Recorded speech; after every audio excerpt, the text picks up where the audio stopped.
Welcome everyone to the g-whiz onboarding webinar number 2. This webinar is focused on understanding how g-whiz addresses the 10 developmental areas, and we're also going to talk about the 40 learning indicators. I have a slide deck that goes through the agenda for this training, which is exactly what I just said. First of all, what are the 10 developmental areas and 40 learning indicators addressed in the curriculum? That's super important to know what they are. Where can you find information on the website about the 10 developmental areas and the 40 learning indicators? And what are those picture symbols included in the lesson plans and why are they there? So those are the things we're going to cover during this webinar. I also have a slide here so you can go back of contact. So if you have questions about the curriculum, let's say you forgot where to find the 10 developmental areas or what the learning indicators are, please email me at bsmith@g-whiz-education.com. If you have questions regarding your account, customer service at g-whiz-education.com is there to help you, so please reach out to them. With that said, give me 1 second. Let me close this out. And I'm going to go right to our website. So I am at g-whiz-education.com. This is where everything lives. And what we're going to do today is we're going to use our user's guide, which is our training manual, to learn more about the 10 developmental areas and 40 learning indicators included in the g-whiz curriculum. I am going to go fairly quickly. I'm trying to keep this at 30 minutes or less. So because we are going quickly, we're recording this, and I'll show you where the recording will live, so you can go back and you can listen to it or pause it or stop it, because I know it's a lot to digest in a short period of time. Again, at the g-whiz-education.com website, I'm going to go under About the Curriculum to our user's guide. If you are a new customer to g-whiz or an existing customer, this is a very important document that we upload every year in a new format with new information. So if you have not downloaded this year's version, please do so. It does change. We've broken it apart because it is a very extensive document. I think now it's over 80 pages. You can download the entire user's guide by clicking the picture or the button, or you can go to whatever area you want to look at. Today, during onboarding number 2, we're going to focus on this area of developmental areas and learning indicators. So I'm going to click on that section, and you'll see it brings up that section, section 3. This is the area we're going to focus on during this webinar, and then on our next 2 webinars, we'll be focusing on some different sections from this user's guide. The one thing that's really important about the g-whiz curriculum is that we do address all 10 developmental areas. And we have a graphic that shows you those 10 developmental areas. They are language development, physical development and health, literacy knowledge, social and emotional development, math knowledge, I'm going to scroll down, social studies knowledge, science knowledge, creative arts, logic and reasoning, and approaches to learning. That's a lot. But just know when you are utilizing g-whiz, you are addressing the whole child. It's really important to know that. It's also really important to know that in the curriculum, we don't separate these out into activities. So for instance, you're not going to see an activity labeled science knowledge. But what you will see is you will see picture codes connected to the activities we do that indicate that activity does address that area of development. And we're going to talk about that as we go through here. First thing we're going to do, though, is we're going to go through all the areas of development that are addressed in the g-whiz curriculum, because it's really important for you to know what those areas are and what they look like. Excuse me. So, starting with language development. You all know what language development is because you listen and watch and engage with children every single day. So the program symbol, and these symbols are really, really important because you're going to see them in the lesson plans. The program symbol we use for language development is what I call a speech bubble. So if you see that speech bubble in the lesson plans, you know that activity is addressing some area of language development. And language development encompasses the following: listening, speaking, and nonverbal communication. Nonverbal communication is toddlers and 2s and even sometimes 3s that instead of saying what they mean, they are let's say, sometimes throwing themselves on the ground, sometimes jumping up and down with excitement. If you just look at their eyes, a lot of times you can read what they're thinking or what they're feeling, so that's nonverbal. So language development encompasses all three of these areas. And to give you some idea of what language development is, and I'm not going to read all of this, but I would encourage you to, you could read over here about what it is, and then over here what it might look like. So for instance, if you want to know if a baby is listening, they're going to turn their head to you when you talk to them. It's going to be different for a school-age child. A school-age child will be listening when they can follow a 2 to 3 step direction. Examples of speaking for different developmental levels, and also nonverbal for different developmental levels.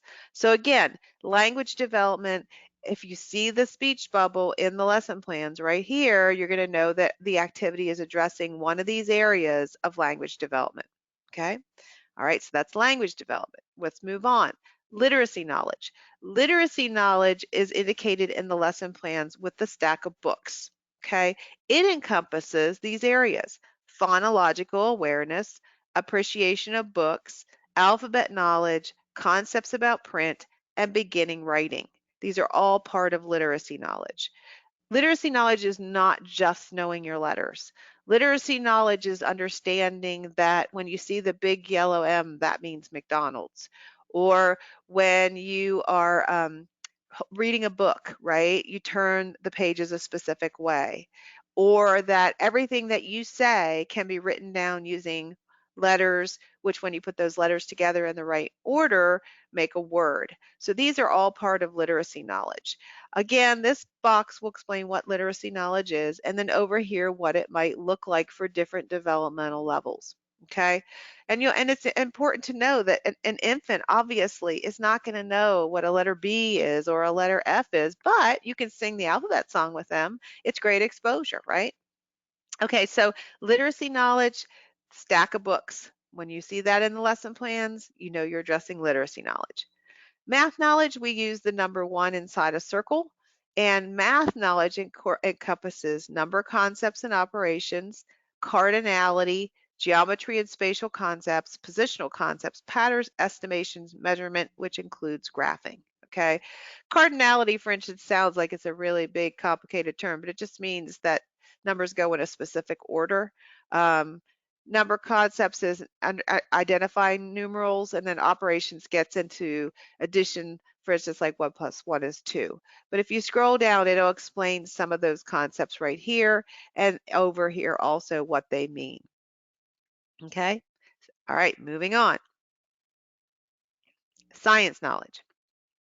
For science knowledge, we use the symbol of the magnifying glass. Exploring and thinking like a scientist, observation skills, and knowledge about the world, both natural and physical. Science is so important for children because it encourages them to explore, to make predictions, to test ideas.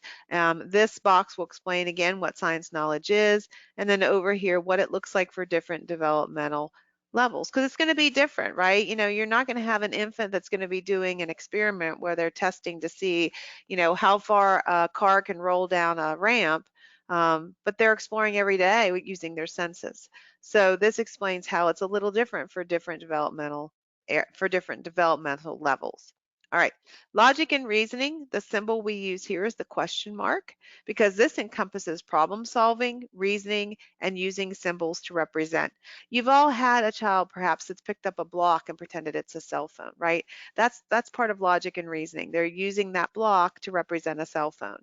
So this explains again what it is, and over here how it's going to look differently for different developmental levels. And again, here we talk about the 2-year-old or the 3-year-old using a block for a telephone or a bucket for a drum. All right.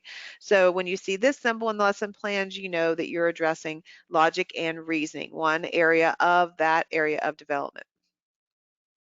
All right. Now moving on. Approaches to learning. That's the smiley face. That encompasses curiosity and desire to learn, persistence, and cooperation. All right, these are really, really important areas and skills. It's really important for children to have that curiosity, and the persistence comes into play, especially as they get much older. So this talks about what those areas mean, and then over here, again, developmentally, what it's going to look like, because it's going to look different for a toddler than it is for a school-age child, for instance. So a toddler, for instance, for persistence, might start to play with a toy for a longer period of time. And then as they get more developmentally ready, they move through this sequence where as they get to be a school-age child, they can make a plan and follow through on it, even if they might hit a roadblock. So this explains how that progression might look like over here. Next area is social studies. Social studies, we use the symbol of the world, and it encompasses knowledge of family and community, cultural differences, peoples and places, caring for the environment, and learning from the past. Diversity is super important. Every family in your program is diverse in some way, shape, or form. We're all diverse, right? And it's important to incorporate that diversity into your curriculum. So encouraging children to do simple things, like let's say you're talking about eating nutritional foods or healthy foods, right? Incorporating into that discussion, well, what healthy foods do you eat at home? Or if they like to garden, if their family gardens, what kind of foods does your family grow in the garden? What grocery store do you go to shop at? What kinds of fruits and vegetables do you like to buy? So all of these things are ways you can incorporate culture and diversity into your curriculum in a meaningful way. And we give you tips on how to do that within the lesson plan. So you'll see that that kind of direction in there to say, hey, be sure to talk about the foods they eat at home, or the family composition. When we do a family a unit on families are all different. They're all composed differently. What does your family look like? And helping them respect the fact that not all families are the same, and not everybody's the same, and it shouldn't be the same. So diversity is super important, and this gives you an idea of how we do that in the curriculum. All right, so social and emotional development. We use the heart symbol. This encompasses social interactions and relationships, self-concept, emotions and self-regulations, and of course, character education. In our first onboarding webinar, I talked about character education. We build that into the curriculum. So we touch on respect, honesty, responsibility, and kindness. Those are the 4 areas we touch on. So that's built in there. But social and emotional development is super important. So when you see the heart symbol, you know you're going to be addressing one of these areas in the lesson plans. And again, it's going to be very different for different ages and developmental levels. So over here we have an idea of how the progression might look, or what you might see as you're observing as a child, grows and develops, to give you some idea in the area of social and emotional development, what that might look like. Creative arts, we use the program symbol of the paintbrush. We also have one of music notes, that when we do music, I'm always sure to put that in there, another symbol as well. This encompasses music and dance, the fine arts, which you think of as painting, drawing, cutting, pasting, creating, and dramatic play. So when you see this, you'll know that those areas of development are being addressed in the lesson plans. And again, it's going to look different, right, for different ages. An infant might struggle to even hold a crayon or make a mark on a piece of paper, whereas you may have a school-age child that can draw an elaborate picture based on their imagination. So this talks about, again, the progression in these different areas, because it is very different. Um, as the children get older, the way they express themselves in this area changes. All right, so let's move on to physical development and health. We use the hand symbol. This encompasses gross motor skills, which think of your big muscles like running and kicking. Fine motor skills, which are the little muscles in your hand, cutting, holding a pencil, holding your toothbrush. Knowledge and practice of healthy habits. This encompasses things like taking care of their own needs, understanding the importance of exercise and nutrition. Safety would fall under here as well. And once again, that's going to change as the children grow and develop. Their understanding of those different things is going to change as they grow and develop. Their fine motor skills, the things that an infant can do, is very, very different than a 4-year-old. So, I mean, you're obviously not going to give an infant a pair of scissors. But a 4-year-old can learn how to use a pair of scissors properly. So this talks about, again, that progression of development as the children grow and development, how that might look. All right, so that's the 10 areas that we cover in the g-whiz curriculum. Then within those areas, we have what we call learning indicators. We're going to get into a lot more detail on what these are when we get into, I believe it's onboarding number 4, but I want to touch on them now because they are super important. So for each area of development, those 10 we just went through, there's not just the program symbol right here for language development, but there's also specific what we call learning indicators, or you can think of them as skills. So understands spoken language, understands and then it uses an ever-increasing vocabulary, etc., are all skills that fall under language development. And we use these codes, LD1, LD2, LD3, LD4. Our connecting the dots component, which is part of the curriculum, uses these skills to help you connect the skills and the activities together, and then you can connect that to your formal assessment. And again, we're going to cover that in onboarding number 4. But I just want you to know that there are specific skills in addition to just the picture code for the area that are part of the curriculum. So you'll see, for instance, literacy knowledge has 5, math knowledge has 6, science knowledge has 3, logic and reasoning has 2, and so on. So they get through all 10 of the developmental areas. So in total, there's 40 of these. Again, we're going to go into a lot of depth on exactly what this looks like and how this works in our connecting the dots when we explore connecting the dots in onboarding number 4. But I just felt it was important for you to know, in addition to the 10 areas, there are also 40 specific learning indicators or skills that we address in the g-whiz curriculum. Okay, hopefully that makes sense. Now let's take a look at how we put all this together. So we believe it's really important to connect things. So hence the name connecting the dots for that one component. But bottom line is what we do is we help you connect these 10 areas to the lesson plans and the activities using these picture codes that I just spoke to you about.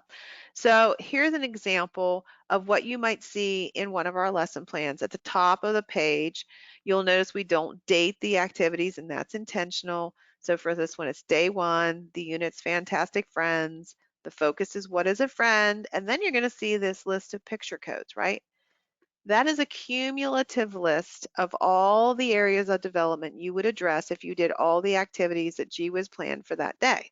Okay, so let's say you did all the activities we had planned for day 1 for this unit, Fantastic Friends.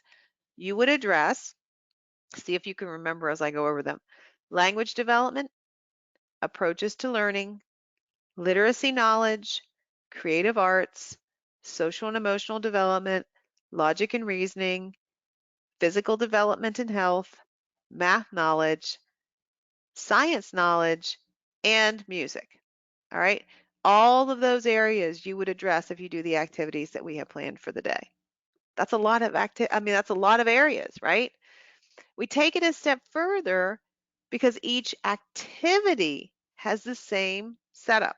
So this was an activity taken from that unit, building blocks of friendship.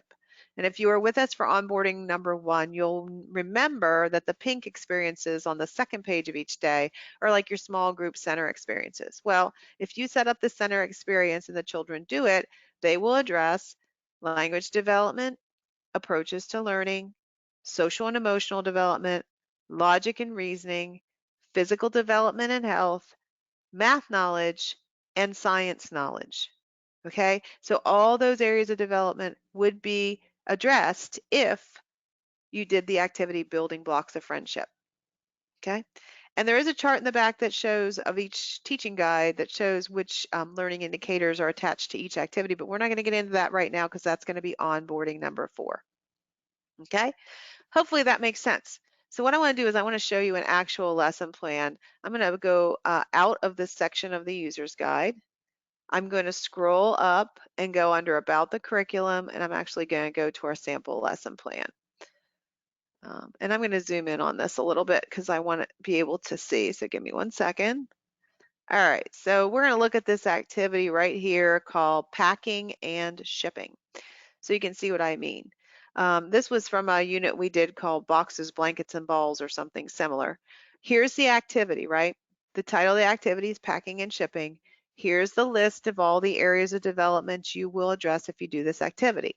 Language development, approaches to learning, social and emotional, creative arts, literacy knowledge, science knowledge, and physical development and health. So all those different areas will be addressed if you do this activity. What are you going to need? You're going to need some boxes. You're going to need some tape, crayons, markers, tissue paper, scissors. Really, you can read the experience and decide what else you want to add or what you want to leave out. The first bullet point of every activity is going to have something in it about what they're going to do as they do the activity. So they're going to use dramatic play to show what they know and build skills with other areas, which we've already shown up here. They're going to build fine motor control, and it notes that you're going to want to adapt this for different developmental levels because different developmental levels will approach it differently. And that's important. Developmental means where they are developmentally, not their chronological age. So not they're 2 years old or they're 4 years old, but where are they functioning? Because we all know that 2 3-year-olds are not the same. You might have a 3-year-old that's functioning more like a 2-year-old in some areas, but you might also have a 3-year-old that's functioning more like a 4-year-old. So what I encourage you to do, and you're going to see these adaptations in not all of the g-whiz experiences, but quite a few of them, is I would read the whole experience. Read it all and think about each child in your group and which way you think would work best for them, and then you can adapt accordingly. You might find you need to adapt even further depending on the children in your group. You might need to have even more adaptations. GWIZ is just like a foundation upon which you're going to build and you're going to expand and you're going to make it your own. So what we want you to do is use us as the foundation, and then you expand it and you build upon it based on the children, because you know your children better than we do, obviously. Um, but what's important here is that even though you're going to level this experience, even though you're going to adapt this experience, the areas of development you're going to address up here are not going to change. It's just the specific skill might be different depending on which child is doing it. So for instance, with literacy, right? If you're talking about letter names and sounds, when the children are using cardboard boxes, right, there might be some logos on there might be some print on there. If you have children who are ready, you can point that out and talk about it. If you have all babies, toddlers, twos, obviously that's not appropriate. So you probably won't be talking about it. I mean, you could still read what it says and you could still point out the logos, but it's not going to be as meaningful, and you're not going to expect them to be able to recognize any letters like you might be for, say, a school-age child. So the areas of development are going to remain the same. The approach that children take is going to be different. The level of fine motor control is going to be different, obviously, from a toddler to a 4-year-old, and that's okay, but you're still going to be addressing physical development and health, and you're still going to be addressing fine motor skills. You're just going to be doing it on a level that's appropriate for that particular child. Okay, then you're going to see that some of the experiences, like this one over here, banging on boxes that we don't have any adaptations. Doesn't mean that you might not need them. It just means that this is a type of experience where children are going to automatically on their own adapt it based on where they are. So, a 4-year-old might take this experience and decide to start a band and pretend they're a drummer or whatever, whereas an infant or a toddler rather would just like hitting on the box, and they're learning that, oh my gosh, if I take this and I hit it on the box, it makes a sound. If I hit it harder, the sound's different than if I hit it softer. If I use my hand, it's different than if I use a wooden spoon. So they're learning on a different level than, say, a child that is maybe older who's going to take this in a lot of different directions and already knows that, right, if I hit the box harder, it's going to make a different sound than when I hit it softer. So it didn't really need the adaptations because the child is automatically going to adapt in a way that's appropriate for them. And then down here we have the infant experience, but again, we have the same type of layout where we have the different developmental levels or the different developmental areas. So I wanted to point this out in the sample lesson plan because I think it's a good way for you to see, within the lesson plans, how we incorporate those 10 developmental areas. And then, like I said, there is a chart in the back of each teaching guide that takes it further, that has the specific skills, learning indicators, which we'll get into more detail about when we do our onboarding webinar number 4. So I'm going to hit the back button and I'm just going to go back to our main home page because I'm going to try to keep this exactly under 30 minutes. So what I want to do now is show you where the recording of this onboarding webinar is going to live, because we did cover a lot of material and I know you're probably going to want to go back and review, and also where you need to go if you need a certificate of attendance, which you must complete a post-assessment in order to access. So I'm on our home page. I'm going to go to training and support. I'm going to go to onboarding training webinars, and I'm just going to scroll down, and we're doing the webinar number 2. So you're going to, if you wanted to watch again, the recording is here with this button. And if you need the post assessment, you're going to click here. The post assessment will launch. It's 10 questions, give or take. Not hard, don't panic. Answer the questions. If you want to do it again, you can do it again. There's no limit to how many times you can do it for yourself, for your own benefit.